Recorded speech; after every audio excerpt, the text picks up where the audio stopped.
Alors, nouvelle petite histoire. Mon histoire va parler d'une scolopendre.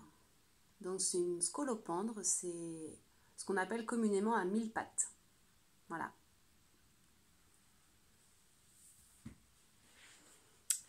Et mon histoire s'appelle La scolopendre qui vendait des pâtes.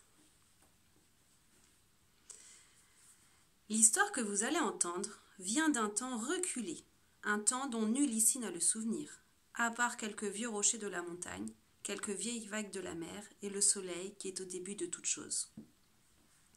À cette époque, personne n'était tout à fait fini, voyez-vous.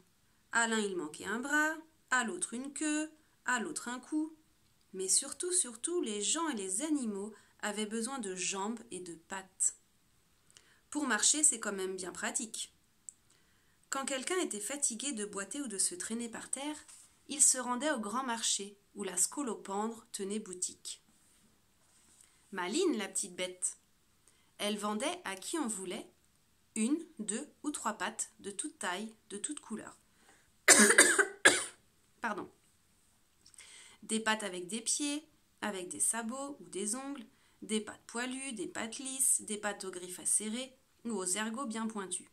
Une invraisemblable collection de pattes. Tout le monde lui demandait d'où elle les tenait. Alors la coquine plissait l'œil et répondait « Du fond des mers, du fond du ciel, du fond du sol », ce qui coupait court à toute discussion. En réalité, elle les fabriquait elle-même dans son atelier souterrain, loin de la vaine agitation de la surface. La scolopendre fit donc pendant longtemps des affaires faramineuses. Diable, c'est qu'il y avait du monde sur terre, et les pâtes se vendaient comme des petits pains. Et puis un jour, les hommes et les animaux n'en eurent plus besoin. Ils avaient fait leur plein de pâtes. Et la scolopendre eut beau mettre les plus beaux spécimens sur son étal, s'agiter dans tous les sens, ce fut en pure perte. Les gens et les animaux passaient tranquillement, campés sur leurs jambes ou sur leurs pattes, sans lui accorder la moindre attention. « Pensez au malheur qui vous guette, gémissait la scolopendre. Qui sait si vous ne perdrez pas une patte ou deux un jour ?»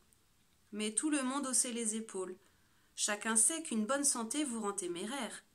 Et le chien de courir, le cheval de trotter, le lièvre de bondir, le canard de se dandiner, l'antilope de galoper. La scolopendre se fâcha tout net. « Courez, trottez, bondissez, dandinez-vous, galopez donc !»